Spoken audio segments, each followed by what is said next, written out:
Let's learn how to solve the Skewb with just 5 algs and b sub 6. I've been using this non-layer first method since 2016, and some friends wanted me to make a tutorial about it, so here it is. The first step is to solve a cluster of 4 pieces that involve 2 centers of any color and the 2 corners between them, like this.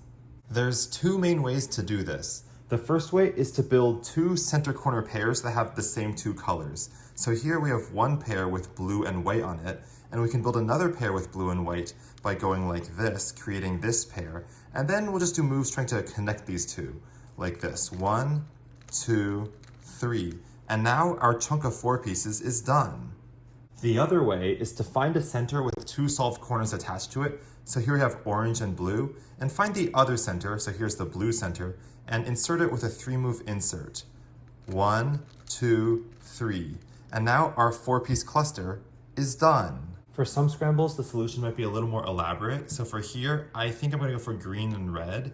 So these are already connected, but this corner's here. So what I would do is pull it over like this, connect them like this, and then there we go, there's the chunk. For step 2, we're gonna hold that chunk on the left side of the cube and only allow ourselves to turn the 2 free layers on the right. Using these moves, well, we wanna look at the 2 side colors. We have blue and green. And step 2 involves solving 1 center and 1 corner on one of the 2 side colors. Let's pick blue. So blue's on top, and maybe I'll choose this center and this corner. Well, first I want to pair them up using only those 2 free layers. I can do it like this. 1, 2, 3. And now they're up here. Now I want to solve them next to this cluster, also using only those 2 free layers. I can do it like 1, 2, 3. And now, there we go. We have our original 4 pieces here. These 2 are solved next to it. And because of math, the last side piece, this corner here, will always end up in the right location, but it could end up twisted. Here's a small warning. Say this is your chunk of 4 pieces and you're trying to add on these 2 yellow side pieces. So you want to bring them up to the top, so you bring them here and they're like this. But now these 2 corners are opposite, and actually this will never be solvable. In fact, you want to choose one of the corners that goes adjacent to this piece. So it would have to be this yellow one and either of these 2 corners instead. So maybe I'll go like this, and then that works. And now the chunk is done, and in this case we got lucky because our 3rd side piece ended up twisted correctly. Here's one more tip. Say this is your chunk of 4 pieces and you want to add 2 red side pieces on top of that.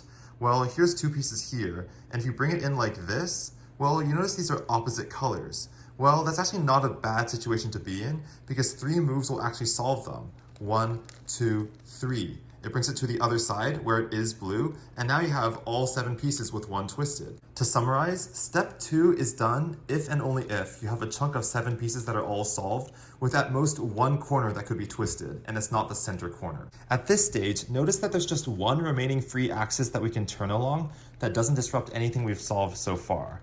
Think of this like the AUF. In step 3, we're going to try to solve the rest of the cube, usually with one last layer algorithm. Here's some notation. With this face in front, turning around this corner clockwise is L, turning around this corner clockwise is R, around this corner in the back is B, like this, around this corner above is L wide, like that, around this one is R wide, and around this one is B wide. And then all of those counterclockwise are primes. So this is L prime, this is R prime, and so on. Let's start by looking at common cases where the original 7 pieces are all twisted correctly, like this. To recognize which last layer case we have, we look at the 3 unsolved centers. It's these 3. Hopefully, exactly one of them will be attached to a corner. In this case, it's the yellow one. We're going to use an AUF to bring that corner to the top, and those colors, yellow, they trace out a shape, always with 4 pieces. In this case, the shape features an arrow pointing to the left, and 2 headlights pointing in opposite directions. In this case, the algorithm we use to solve the whole cube looks like this.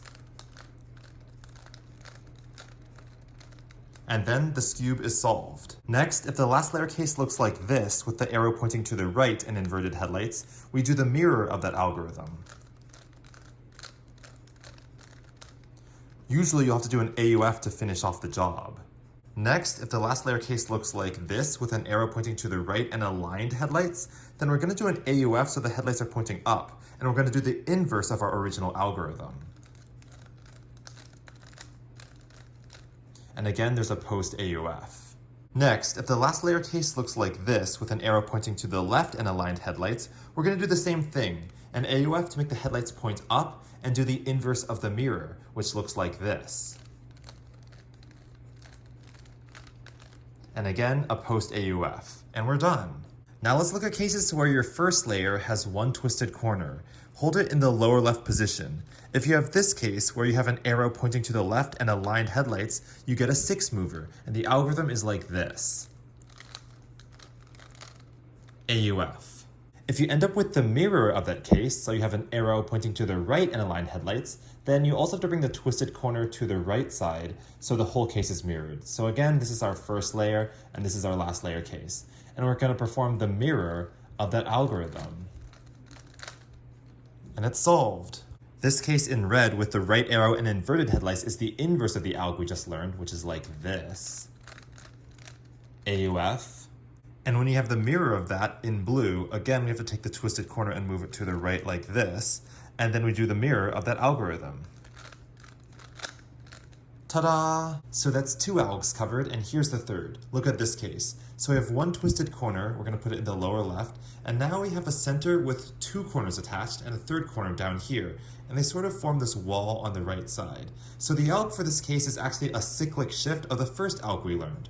We're going to start with 2 moves, R, R wide prime, and then notice how there's these white stickers here and this white sticker here, and pretend this one is also white. We're going to do the first 6 moves of the algorithm for that case, which goes L, L wide, L prime, L wide prime, L prime, R prime, L. And then we're done. There's just an AUF to finish it off. Let's look at the mirror of that case. So we have this one twisted corner, and when we put it in the lower left, we have this one center with 2 corners attached and this corner down here. So we're going to hold it this way, bring the twisted corner over to this side. We have the mirror of that case, 3 corners on a wall, so we're going to do the mirror of that alg, which starts L prime, L wide, and then we pretend that these 4 stickers are blue and do the alg for that case, which goes R prime, R wide prime, R, R wide, R, L, R prime. And then it is solved. For this case, we have one twisted corner, and we have one center with 2 corners attached, but the third corner is not on the same face as the other ones, it's right here. So to solve it, we do the inverse of Alg-C, which looks like this. AUF. And then finally, we have the mirror of that case, where we have one twisted corner, and then we have one center with 2 corners attached, but the third corner is not on the same face, it's pointing out this way, so we have to bring the twisted corner over to the right side like this, and do the mirror of the inverse of Alg-C, which looks like this. And it is solved. Here's another easy case you should know. So suppose there's one twisted corner in your first half, but when you look at the second half, you notice there's one corner that looks like it's solved relative to its centers. Well, if you look at the other corners, you notice they're all in the right position, but just twisted. So in this case, if you do an AUF so that all 4 twisted corners are in the same layer, like they're on the same face, this is actually identical to pure pi, which can be solved with double sledge. After that, you're just one AU off from finishing the cube. Pure pi can be solved in a lot of ways, but I like to think of taking one of the headlight stickers, bringing it to the bottom face, taking the adjacent non-headlight sticker and also bringing it to the bottom face, undoing those 2 moves, and then doing the same sequence of 4 moves again. That solves pure pi. And then finally, suppose you're finishing off your first layer, and then you realize, whoa, everything is solved except for these 2 twisted corners. If you get to this case, just use this algorithm, which is the 5th one in the set.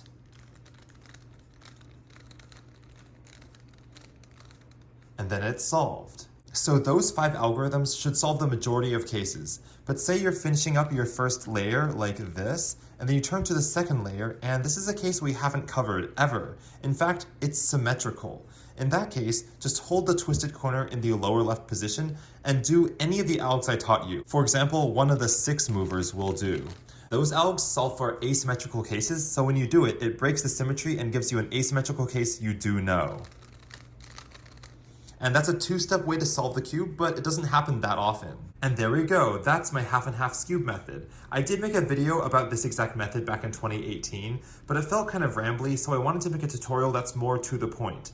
I averaged about 6.1-ish with this method, and I got an official 5.3 average, which I'm happy with. But if you learn the algs and get faster than me at it, then that's great.